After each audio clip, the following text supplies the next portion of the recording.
귀한 찬양 감사합니다. 하나님께서 기쁘게 받으셨을 줄로 믿습니다. 아멘. 말씀 받기 전에 옆에 계신 분과 인사합니다.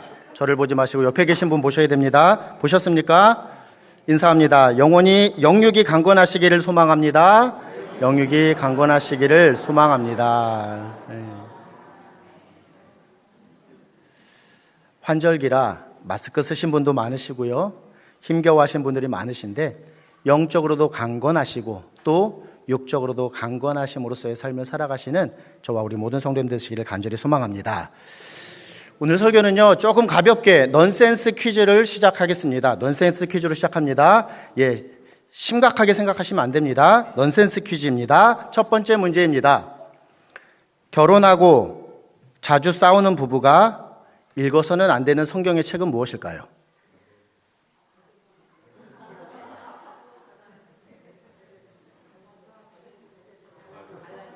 정답이 나왔습니다. 갈라디아서입니다. 심각하게 생각하시면 안 됩니다. 넌센스 퀴즈입니다. 두 번째 문제입니다. 결혼하고 자녀가 없는 부부가 함께 읽어야 하는 책은 무엇일까요? 감사합니다. 갈라디아서에 이어지는 에베소서가 그렇다고 합니다. 우리 성도님들 에베소서를 어떠한 책으로 접하시고 알고 계시는지요? 우리가 이 넌센스 퀴즈의 정답으로만 에베소서를 알고 계시면 안 될 것입니다. 에베소서는 가장 유명한 종교개혁자인 칼빈, 프랑스 말로 깔뱅이라고 하는데요. 이 깔뱅이 가장 좋아했던 서신서로 알려진 책이 바로 에베소서입니다. 이 에베소서에 칼빈의 신학, 즉 성경에 기초한 귀한 신학의 내용이 세워져 있기 때문입니다. 3절 말씀을 보면 창세전에 하나님께서 택하셨다라고 기록합니다. 그리고 모든 것이 하나님의 예정 안에 있다라는 사실을 오늘 본문의 곳곳에서 이야기합니다. 우리가 세계사 시간에도 공부하셨을 것입니다. 깔뱅은 예정설이다라고 우리가 연결해서 이렇게 외웠던 내용이 바로 이러한 의미를 갖습니다. 창세전에 우리 모두를 택하시고 하나님의 전적인 그 주권 가운데 구원 사역을 이루시는 그것에 기초하여서 예정설이라 불리는 귀한 신학의 기초를 세운 그와 같은 근원이 되는 책이 바로 오늘 본문이 담겨있는 에베소서 말씀입니다. 우리 교단은 장로교에 속해 있습니다. 장로교단은 이 칼빈의 신학의 기초에 있는데요. 바로 하나님의 절대적인 주권을 인정하는 신학이 우리 신학의 근원입니다. 구원에 있어서도 마찬가지입니다. 우리 인간의 1%라도 하는 어떠한 노력이 담겨있지 않은 전적인 하나님의 은혜에 의한 전적인 하나님의 계획과 진행하심과 성취하심에 의한 것이 바로 우리 인간에 대한 구원 사역이라고 하는 하나님의 절대 주권이 칼빈이 이야기하는 신학, 우리 장로교의 근원이 되는 신학의 기초가 된다라는 것입니다. 유명한 프리스턴 신학대학원의 학장이셨던 존 맥케이라고 하는 분도 에베소서를 다음과 같이 표현하였으니 이 책은 내 생명의 은인이 되는 책이다라고 이야기하였습니다. 존 맥케이가 이후에 신앙생활을 하며 또 귀한 신학자로서 프리스턴 신학대학교의 학장까지 될 수 있었던 이유, 사실 그 근원에 그가 신앙을 가질 수 있었던, 특별히 에베소서를 만나며 그가 신앙을 고백할 수 있었던 이유가 있으니 제가 설명을 드리겠습니다.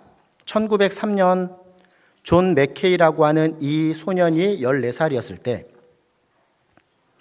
존 맥케이는 에베소서를 읽으면서 별빛 아래의 바위틈에서 예수 그리스도를 만나 그가 어떻게 열정적으로 주님을 향한 신앙을 고백하게 되었는지를 경험하게 되었습니다.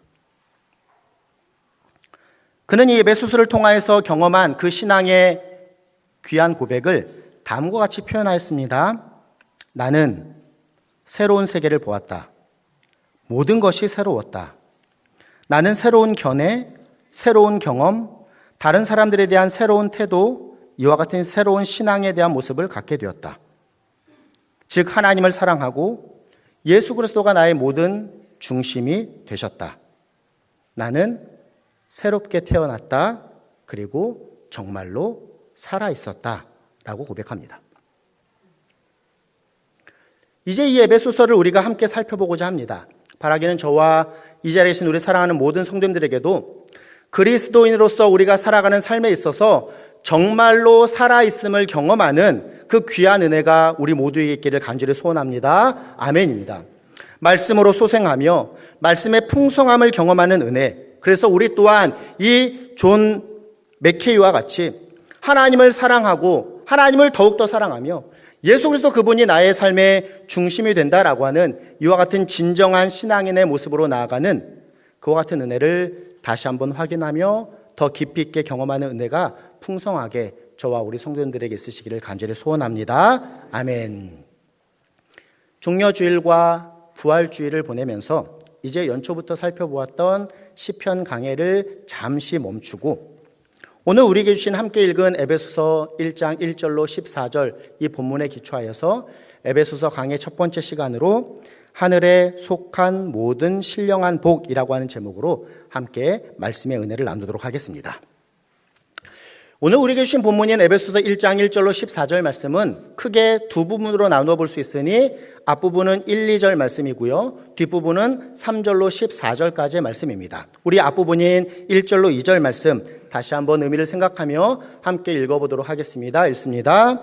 하나님의 뜻으로 말미암아 그리스도 예수의 사도된 바울은 에베소에 있는 성도들과 그리스도 예수 안에 있는 신실한 자들에게 편지하노니 하나님 우리 아버지와 주 예수 그리스도로부터 은혜와 평강이 너희에게 있을지어다. 아멘. 에베소서는 사도 바울이 쓴 글입니다. 에베소에 있는 교회, 에베소의 성도들에게 쓴 서신, 편지가 바로 에베소서입니다. 에베소서를 포함하여서 사도 바울이 쓴 서신에는 다음과 같은 공통적인 내용으로 서신을 시작합니다. 당시의 문화적인 부분들도 그러하였는데요.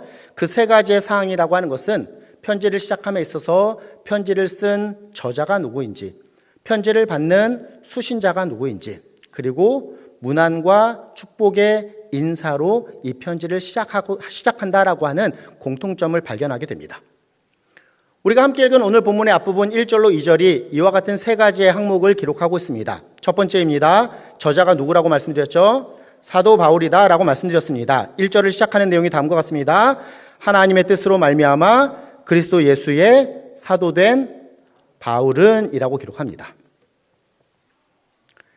여기서 우리가 하나의 질문 또 성경을 이해함에 있어서 더욱더 풍성한 내용을 생각해 볼 필요가 있습니다. 바울은 자신을 사도라고 이야기합니다.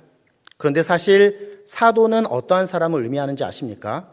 사도는 예수님께 직접 가르침을 받은 자들을 사도라고 부릅니다. 그러하기에 대표적인 사도들은 바로 예수님의 12 제자일 것입니다. 그러면 바울은 사도인가요? 사도가 아닌가요? 우리가 잘 알고 있다시피 바울은 사실 예수님을 믿는 자들을 핍박하던 사람이었습니다. 그래서 그는 예루살렘에서 저 멀리 다메섹까지 이 예수 그리스도를 믿는 자들을 잡고자 가던 중에 다메섹 도상에서 예수님을 만나게 됩니다. 바울은 예수님을 만났습니다. 그러나 이 바울의 경험이 개인적인 경험이었기 때문에 당시 초대교회 안에서는 바울의 사도성에 대한 여러 논란이 있었던 것을 종종 바울의 글에서 우리가 발견하게 됩니다. 그러므로 바울은 지금 에베소서를 시작하면서 무엇을 이야기합니까? 내가 이 에베소서를 쓴 저자이다라고 하는 사실과 동시에 나는 예수 그리스도를 만난 예수 그리스도의 직접적인 가르침을 받은 사도이다라는 사실을 그가 변호하면서 이 글을 시작하고 있음을 우리가 살펴볼 수 있습니다. 저자인 사도 바울에 이어서 수신자는 누구입니까? 1절의 뒷부분을 보니 다음과 같이 기록하고 있습니다. 에베소에 있는 성도들과 그리스도 예수 안에 있는 신실한 자들에게 편지하노니라 기록합니다. 에베소서는 그렇습니다. 에베소에 있는 그 교회 성도들에게 보낸 편지입니다. 그런데 수신자에 대해서 무엇이라고 기록합니까? 에베소에 있는 성도들과 그리스도 예수 안에 있는 신실한 자들에게 편지하노니라고 기록합니다. 그리스도 예수 안에 있는 신실한 자가 누구일까요? 예수님을 믿는 성도를 의미합니다. 성도에게 이 편지가 주어진다라고 우리가 이해해 볼 수 있습니다. 이 시간도 마찬가지입니다. 예수 그리스도 안에 있는, 예수 그리스도를 믿는 그 믿음 안에 있는 신실하게 이 신앙의 길을 걸어가고 있는 성도인 우리에게도 주시는 말씀이다라는 것입니다. 믿으시는가요? 아멘입니다. 우리에게 주시는 말씀이다. 우리에게 주시는 말씀으로 우리가 받아야 한다라고 하는 귀한 깨달음과 교훈을 얻게 됩니다. 세 번째로 인사말을 전합니다. 2절 말씀인데요. 하나님 우리 아버지와 주 예수 그리스도로부터 은혜와 평강이 너희에게 있을지어다. 아멘. 바울은 그의 서신에서 은혜와 평강의 인사말로 보통 서신을 시작합니다. 은혜와 평강, 그런데 잘 살펴보십시오. 이것이 세상이 주는 것이 아니다라고 분명하게 표현합니다. 하나님 우리 아버지와 주 예수 그리스도로부터 오는 은혜와 평강이라고 하는 그 귀한 근원에 대하여서 설명합니다. 은혜는 무엇인가요? 우리가 무엇인가 수고로서 얻은 것이 아니라 값없이 하나님께서 우리에게 주시는 것이 은혜입니다. 평강은 어떤 것일까요?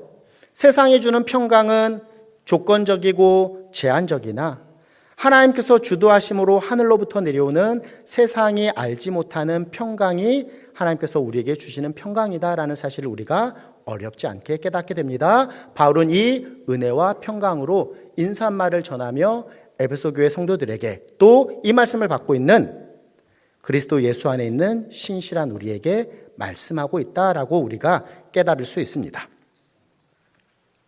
이 본문의 앞단락인 에베소서의 시작에서 이 저자와 수신자와 인사에 있어서 반복됨으로 강조되는 귀한 표현을 통하여서 우리는 교훈을 받게 됩니다. 무엇인가요? 예수 그리스도입니다. 저자인 바울은 예수 그리스도의 사도이다라고 표현합니다. 수신자인 에베소에 있는 교회와 성도들 또한 이 말씀을 받고 있는 그리스도 안에 있는 신실한 자들, 제가 무엇이라고 말씀드렸습니까? 그리스도 안에 있는 자들이다라고 수신자를 이야기합니다. 인사와 축복에 있어서도 은혜와 평강이 하나님 아버지와 주 예수 그리스도로부터 오는 것임을 바울은 분명하게 기록하고 있습니다. 이 모든 일들이 예수 그리스도 안에서 진행된 일이다라고 바울은 고백하고 있는 것입니다. 연결해서 이제 본문의 뒷부분으로 넘어갑니다. 3절로 14절 말씀인데요. 시작하는 3절 말씀, 우리 의미를 생각하며 다시 한번 읽어보도록 하겠습니다. 3절입니다. 찬송하리로다. 하나님 곧 우리 주 예수 그리스도의 아버지께서 그리스도 안에서 하늘에 속한 모든 신령한 복을 우리에게 주시되 아멘. 오늘 설교의 제목이 무엇인가요? 하늘에 속한 모든 신령한 복이 바로 3절 말씀에 기록된 표현입니다. 하나님께서는 우리에게 하늘에 속한 모든 신령한 복을 주신다. 그런데 이 내용을 기록하고 있는 3절 말씀, 오늘 본문의 뒷단락인 3절로 14절 말씀은 어떻게 시작하고 있습니까? 찬송하리로다 라고 시작합니다. 제 성경만 그런 거 아니죠? 3절 말씀 어떻게 시작한다고요? 찬송하리로다로 시작합니다.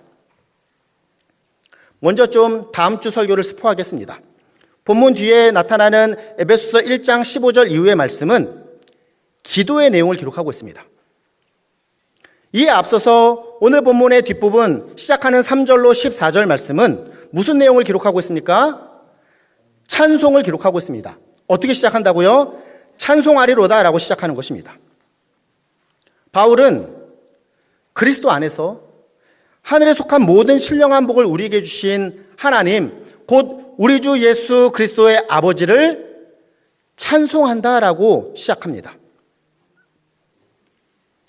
한글 성경은 3절로 14절이 여러 문장으로 여러 단락으로 구분되어 있지만 헬라어 원문에서는 3절로부터 시작한 이 한 문장이 14절까지 연결되는 3절로 14절이 한 문장으로 되어 있습니다. 하나님을 향한 귀한 찬양으로 올려드리는 내용이다라는 것을 우리가 살펴볼 수 있습니다. 3절에서 어떻게 시작한다고요? 찬송하리로다라고 시작하는 이 하나님을 향한 찬송이 폭포수처럼 쉴 새 없이 흘러나오므로 잠시도 숨을 돌리지 않고 삼위일체 하나님에 대한 귀한 찬양으로 마침표를 찍지 않고 계속해서 찬송으로 올려드리며 마지막 14절에서 무엇이라 마무리됩니까? 그의 영광을 찬송하게 하려 하심이라고 마무리되는 것입니다. 이 귀한 찬양이 우리 성도님들에게도 살아있는 신앙의 고백이 되었으면 좋겠습니다.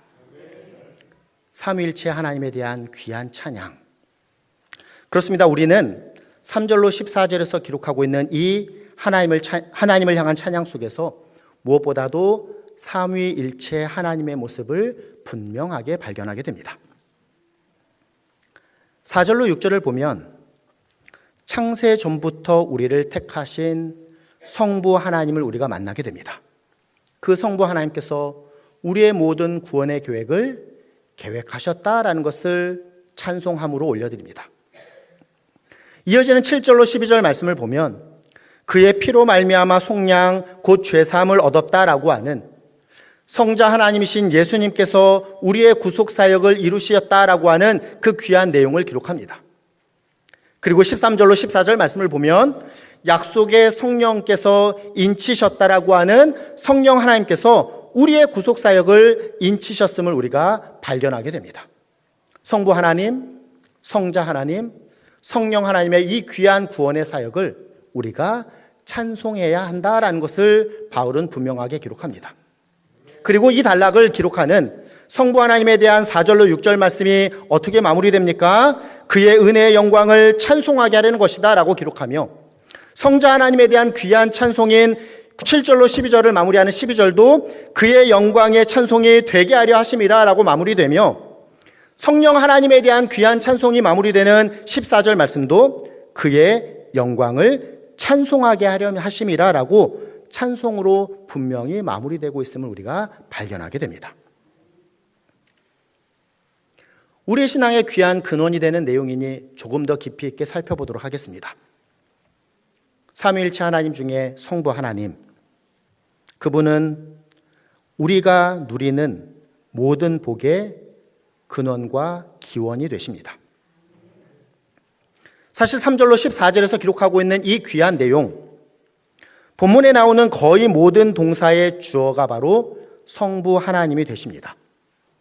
3절에서 복을 우리에게 주시는 분도, 4절에서 우리를 택하신 분도, 5절에서 우리를 예정하사 자기의 아들들이 되게 하신 분도, 6절에 보면 우리에게 거저 주셨다라고 하는데 문자적인 의미를 살펴보면 그의 은혜로 우리에게 영광을 주시는 분도, 8절에 넘치게 하시는 분, 9절에 우리로 하여금 알게 하시는 분, 10절에 통일되게 하시는 분, 이 모든 분이 바로 성부 하나님이시다라고 바울은 기록합니다. 바울이 기록하는 바가 무엇입니까? 결국 성부 하나님의 그 구원의 계획, 그 안에 담긴 귀한 은혜와 사랑, 이 모든 것이 하나님의 뜻, 하나님의 목적, 하나님의 계획을 담고 있는 것이다라고 하는 사실을 연속적으로 바울은 기록하고 있는 것입니다. 이와 같은 성부 하나님의 신적인 축복이 예수 그리스도 안에서, 즉 성자 하나님이신 예수님을 통하여서 우리에게 주어집니다. 우리가 그 복을 받게 되는 것입니다. 성부 하나님, 영원 속에서 우리를 택하셨으나 시간 속에서 우리에게 복을 주시는 것, 바로 영원하신 하나님께서 그 영원을 뚫으시고 시간 가운데 우리 인간에게 오셨다라는 것입니다. 이 그리스도 안에서 예수 그리스도를 통하여서 우리의 구원 사역을 이루시고 성취하셨다라는 것이죠. 그 귀한 내용을 특별히 오늘 본문 7절 말씀에서 기록하고 있으니 7절 말씀을 함께 읽어보도록 하겠습니다. 7절입니다. 우리를 그리스도 안에서 그의 은혜의 풍성함을 따라 그의 피로 말미암아 속량 곧 죄사함을 받았느니라. 아멘. 7절 그대로 띄워주시죠. 이 7절에서 나타나는 인칭대명사 그는 앞부분과 뒷부분이 좀 다릅니다. 앞부분은 성부 하나님을 의미하고요. 뒷부분에 그는 성자 하나님이신 예수님을 의미합니다. 그러면 우리가 어떻게 읽어볼 수 있을까요? 우리는 그리스도 안에서 성부 하나님의 그 크신 은혜의 풍성함을 따라 성자 하나님이신 예수님의 피로 말미암아 속량 곧 죄사함을 받았다라고 분명하게 이해할 수 있는 것입니다. 본문인 에베소서 1장 1절로 14절, 우리가 많이 발견하게 되는 표현이 무엇입니까? 예수 그리스도의 이름, 그 호칭, 그 대명사나 소유격이 이 14절의 말씀에 15번이나 사용됩니다. 그리스도 안에, 또 그 안에라고 하는 표현 또한 자세히 살펴보면 11번이나 반복함으로 기록합니다. 무엇을 의미할까요? 우리가 전에는 아담 안에서 죄에 속한, 사망에 속한 자, 결국 타락한 존재로 죽음에 속한 자였으나 이제는 우리가 하나님께서 계획하신, 성부 하나님께서 계획하시고 성자 하나님이신 예수님께서 이루신 그 구원의 사역으로 우리가 이 죄와 사망의 권세에 속한 자들이 아니라 그리스도 안에 속한 자들, 구원받고 구속받은 존재가 되었다라는 사실을 바울은 분명하게 기록하며 우리에게 교훈하시는 것입니다. 이 내용을 12절 13절에서 말씀을 살펴보면 우리가, 즉 바울이 속한 유대인들도 그리스도 안에 있게 되었고, 이 예수 그리스도께서 이루신 구원의 사역을 통하여서 너희도, 즉 이방인인 너희들도 그 안에서 구원함을 받게 되었다라고 기록하는 것입니다. 그 은혜가 이 자리에 있는 저와 우리 성도님들에게도 부어졌음을 믿고 고백함으로 나아가시를 간절히 소원합니다. 아멘입니다. 더하여서 성령 하나님께서 이 모든 사역에 함께 하시고 인치셨다라고 하는 내용을 13절, 14절에서 기록합니다. 우리는 삼위일체 하나님을 믿습니다. 우리의 인간의 이성과 이해력으로 다 이해할 수는 없으나 우리 하나님 한 분이시나 삼위일체 하나님으로 존재하십니다. 그러므로 성령 하나님께서는 모든 하나님의 사역에, 모든 하나님의 구원 사역에 함께 하신다라는 것, 성경이 우리에게 전하는 귀한 교훈입니다. 창조 때부터, 창조 전에 우리를 택하심 때부터 그러하셨다라는 것입니다. 우리의 구원 사역에 있어서도 그 택하심부터 그러하셔서 인치셨고, 창조의 사역에 있어서도 우리가 창세기 1장에서 발견하게 되는 상황이 무엇입니까? 하나님은 우리의 형상을 따라 우리의 모양대로 우리가 사람을 만들고 라고 말씀하십니다. 우리라고 하는 표현을 우리가 집중해 볼 필요가 있습니다. 하나님께서 하나님의 형상과 모양과 하나님께서 그 모양대로 우리를 창조하셨으나 하나님의 존재 양식을 우리라고 표현하십니다. 삼위로 계시는 하나님께서 이 모든 사역을 감당하셨다라는 것을 우리로 하여금 분명하게 깨닫게 하시는 것입니다.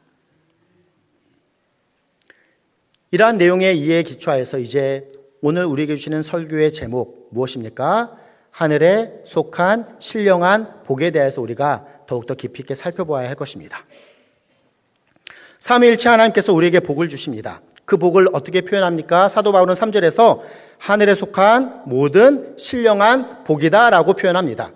어떠한 대조적인 의미가 있을까요? 이것은 이 땅의 현세적인 복과는 분명하게 다른, 차원이 다른 복이다라고 바울은 기록하고 있는 것입니다. 하늘에 속한 신령한 복, 우리가 어떻게 이해해 볼 수 있을까요? 다음에 세 가지 부류로 우리가 이해해 보면 조금은 더 이해 폭이 커질 것입니다. 첫 번째는 우리 입장에서 볼 때의 과거의 복입니다. 성부 하나님께서 우리를 창세 전부터 택하셨다라는 것입니다. 성부 하나님께서 창세 전 그 영원한 때에, 영원의 때에 이미 구원의 계획을 갖고 계셨다라는 것이죠. 그리스도 안에서 우리를 택하셨다라는 것입니다.